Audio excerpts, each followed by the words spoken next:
Hey, well, Ranch Fairy here. I just have another one of my great, self-absorbed, and believe they're great videos on why your animal's blood trails aren't always a big gusher. Stupid facts. I'm gonna have to wear out John Adams. We're gonna show the picture again here of John Adams, and facts are stubborn things. And here's a few of those facts and why you have seen a lot of marketing videos. You've seen a lot of people selling broadheads, and every one of them shows the best blood trail in the world. But when you watch real videos and you read articles and you look on the internet and say how to blood trail, most people say, well, what I start with is a backpack with a flashlight, toilet paper, a GPS, and preferably some help, which means not every trail's a blood trail that's a gusher. Yeah, that's right. I would say it's probably 8 out of 10's not a gusher. And here's why. Stay tuned.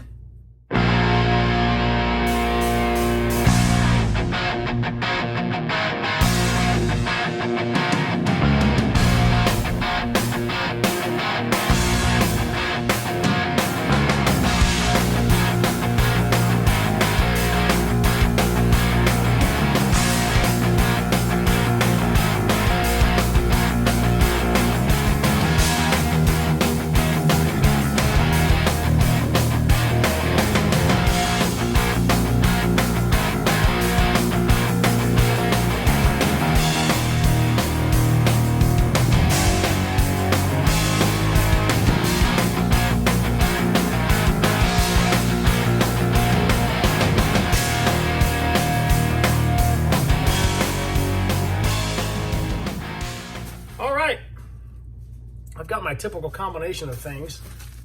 I got a couple of sponges wrapped in plastic wrap and a heart. So I'm going to keep this pretty straightforward. Every organ in the body is covered with a layer of something. If you've ever headshot a pig or anything and you've cleaned them, it's relatively clean in there. I mean, it's not like a big mess. You can literally just cut them apart and take the pieces out, and it's not a big mess. You shoot them through the chest, and there's disruption to the blood vessels and everything, and it fills the chest with blood, and that's what makes it kind of messy. But on like headshot, neck shot, deer and pigs, it's not that way. Every organ is individually wrapped by God to function by themselves. It's pretty straightforward once you lay it out like I'm getting ready to, why blood trails don't always happen. Gravity, air, things like that, annoying, blood pressure, etc. Hang on, we're getting somewhere. All right, so you have two lungs here, and the heart is classically situated on every animal on Earth in the lower 1/3. Here's a picture of a deer where I suggest you shoot them. Look on my channel for the Vital V video. It'll tell you about shot placement, and it'll go into more detail on this. But the arrow strike should be ideally right through here and across in the heart or across the top, catching these vessels. These vessels that I've got rigged up, these two would go up to the neck and into the head. They don't come off backwards, they come off forward, but same concept. And this would be the artery and the vein going back to the hips on a deer. They come out the middle of the heart and they go right up the spine on every animal on the planet. They go back up to the hips and they bifurcate. And it's a closed loop system. One's outbound, that's the artery, pushing out oxygenated blood to the hips all the way out, and everything gets smaller and smaller from there, feeds all the way down to the ankles, and then as the oxygen is depleted out of the system, it comes back in a vein to the heart and then starts circulating. There are connectors in here to the lungs. So the deoxygenated blood goes through the lungs, gets oxygen, and goes back out the aorta, and it just keeps going around and around. If you're familiar at all with an engine, it's basically like a radiator. That's a heat transfer. The hot antifreeze goes in one pipe, goes to the radiator, gets cooled off. It has a thermostat in line, I understand. You want to have a thermostat, but it's the same system. The hot's going in, something's happening to it, and it's going back out. It's in a circle, never loses blood. Our goal with our broadheads and bullets is to make them lose blood. Now, trouble with this is if you've ever handled a sponge, sponges are all air. This is a great simulation of a lung. Within the lung, there is a massive system of arterial and venous tubes that go from pretty big to ever smaller and smaller to microscopic, and it's a closed loop. It's doing circles. Picking up oxygen, coming on out, right? That's the same thing. Deoxygenated goes in, grabs oxygen out of the lungs and goes back out. The trouble with the broadhead thing and thinking that you're going to have an immediate blood trail every time is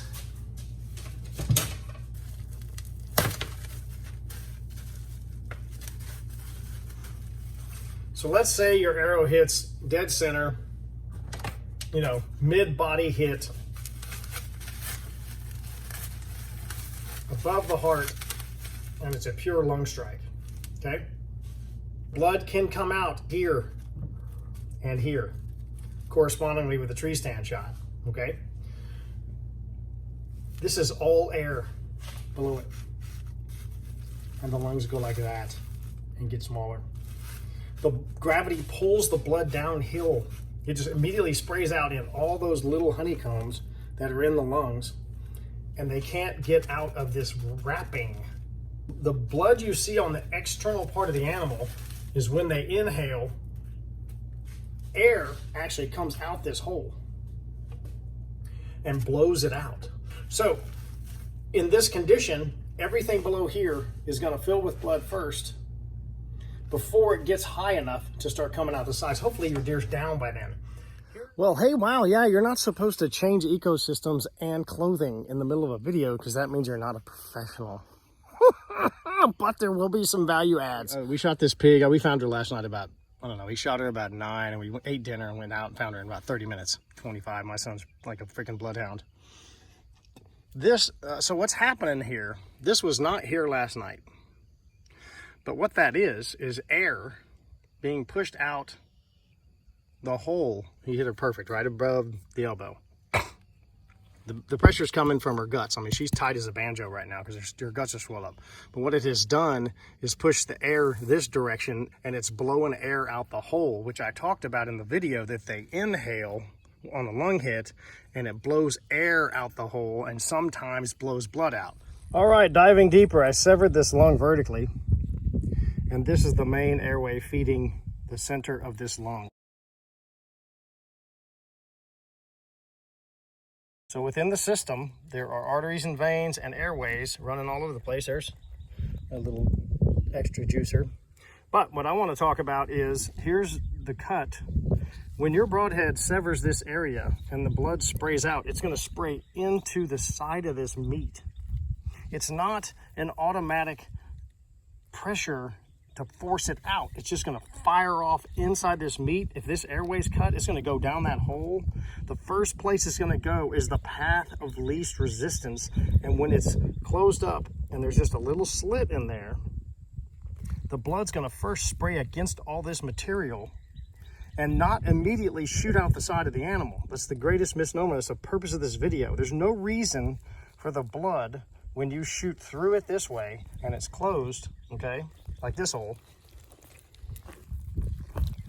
okay, it's through there and it's immediately going to get caught up in the tissues just like it does on the side of an animal. You need to understand this when you start blood trailing. There's no pressure to force blood up. In the event you should sever one of the arteries that's right out of the heart, that is a positive pressure system. That actually has, the heart keeps pumping and pushing, and then when it senses the disruption, it's going to push harder. It's trying to compensate. So it can blow out blood. It physically has pressure, but lungs have this trouble with all of this airways and all of these little tiny openings. It's nothing but air.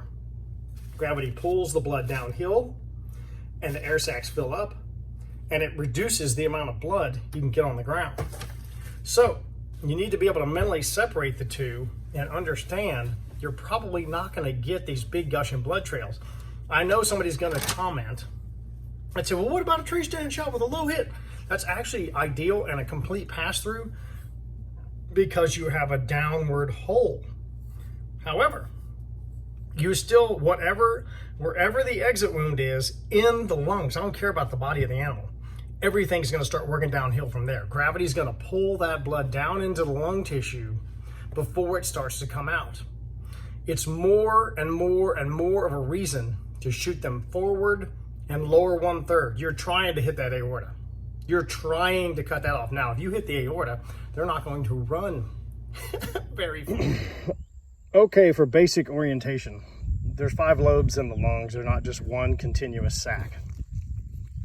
When y'all see this, that's me. I accidentally cut it open when I was opening up the sternum. The injury's on the other side of the lung. So we have 2 lobes on this side, front and rear. And then we have 3 lobes on this side. And you can see that the broadhead went through just the rear lobe of that lung. This kill is because of that. That's the liver starburst effect. The major damages to the liver. I don't like liver shots, but you don't have a choice. You shoot them where you shoot them. I just don't encourage you to shoot them in the middle and try to liver shoot them. So we got that. This is where the broadhead came in, exited, and then exited the body of the animal. I've been talking in this video about shooting for the heart and the major vessels in the heart. So this is the trachea. You can see it's coming in right across. Guess what? The top of the heart, like I say to shoot. And then you open this up, look at those aortic arch. Those are called arteries. And if you whistle your broadhead through this area, or try to hit that, that's your goal. Try to hit this. And if you hit this, it's fine. But don't just aim over here for no reason when you could be aiming for that. Okay? Little arch. Got all kind of good stuff going in here. Little atrium's at. Hang on, getting sloppy here. This is the main part of the heart, right and left ventricle, and then we have the little atriums right here. But I wanted to show you one thing I talked about. My 2 tubes in the video, they're right here. And correspondingly, all this is feeding the front, right? So, if you can whistle your broadhead through this area, I don't care how you get there, you've got the aortic arch, you got all these yummy little parts where blood is just going to spray straight out of the heart. You could sever the trachea, and guess what's in the way? Lung and lung. So it's a double lung, massive amount of damage. And this is why you shoot lower 1/3 straight up the leg, because your potential is massive right here. When you figure out and understand that wherever your broadhead penetrates, all the blood's going downhill, all of a sudden your experience and the video experience, you see a lot of videos. I don't think these people do this for dramatic effect, crawling around in the bushes, even with the mechanicals, with these freaking terrible 8-inch penetration deals, 4-inch wide mechanical. And you see people not just walking on blood. That's not the most common thing you see. If it was, when you Google how to blood trail a deer, it would just say, you just look at the blood on the ground and start walking stupid, or take your shoes off because there's blood everywhere. Nope, that's not what you see. You see people preparing for, which means they got down out of their tree, they went out there, they picked up their arrow, well, hopefully they picked up their arrow, maybe in the animal, went out, walked about 30 or 40 yards and found nothing, or very little blood. And they said, okay, well, we're gonna wait an hour and get my buddies and come back. And then you see, like I said, on a lot of the videos, there's a lot of crawling around, little tiny blood spots, etc. You should expect that. And every blood trail you get where you succeed, you should walk back on the trail and look at anything you can find after that. You should always be learning how you could have proceeded forward to the deer. Once you find the deer or the pig, always go backwards, because then you kind of know where they went. You can go all the way back to the shot spot, mark where the animal's down, and start looking. They may have jumped off the trail. You may see tracks. The way I see tracks is I squat down on my and get down as low as I can, and I look forward. I don't look from standing. I'm not looking down on it. I want to see this way, and all of a sudden you'll see stuff turned up. It's easier for me to see it that way, especially with a headlamp. If you get this far off the ground and shine your head this way and look, you'll often see through the grass and through the leaves, you'll see little marks, and it's something to go on rather than just expecting blood to fall out at any time. My buddy Ryan Clark at The African Allure in South Africa, look him up on the internet if you want to go to over and whack you some plains game or some big critters. He can arrange for just about anything to happen. He actually has pictures with the kill zones on them that he puts up with a projector on a giant piece of foam and makes his hunters shoot it so that they learn to shoot forward and learn to shoot stuff where it dies. Here's a couple of the pictures of African game, and then we got a white-tailed deer, we got an elk in here. Here's a couple of those photographs for you to look at of where you should be aiming. Straight up the leg, lower 1/3, in the vital V, preferably with an adult broadhead. But if you're shooting regular, whatever, flim-flammer broadheads, why would you shoot them back? You're trying to kill these animals as quickly as you possibly can. It's way better to shoot through the animal, have the arrow hit the dirt, have those holes as open as possible, okay, to possibly get the blood to come out. With the arrow in the hole, it's blocking the hole. If you leave me a comment and say, I leave the arrow in the animal and hope it pokes out the other side so the blood can run down the shaft, you are reaching. It's not medically sound in any kind of an incident where a human being has a penetrating object and they're not in a hospital. They leave it in you to block whatever blood it can. Then they get you somewhere like a hospital, then they pull it out where they've got blood to put into you. You know, they got a surgeon, people who can fix that stuff. You don't want the arrow in the animal. It's gonna happen occasionally, got it. You want a complete pass through. This gives you the highest potential for the blood to get out because there's nothing in the way. It's not impeding anything. It's not pressing against any arteries or veins that it cut off and pushing physically up against them. And it will allow you a better chance to acquire your game quickly. But if you shoot them where they should be shot, you won't have to blood trail because you're gonna hear them go foomp, or you're gonna watch them run over there and fall down. Hey, this is the Ranch Fairy. Subscribe to the channel. There'll be some more crazy stuff like this. And I'm here to help you guys out and the gals out. This is a totally educational channel. I think I'm probably the only person on the internet researching, trying to figure stuff out, trying to make things a little simpler to understand to help you acquire your game in the hows, whys, whats, whos, and all that of archery primarily, but this works with bullets too. It's the same situation.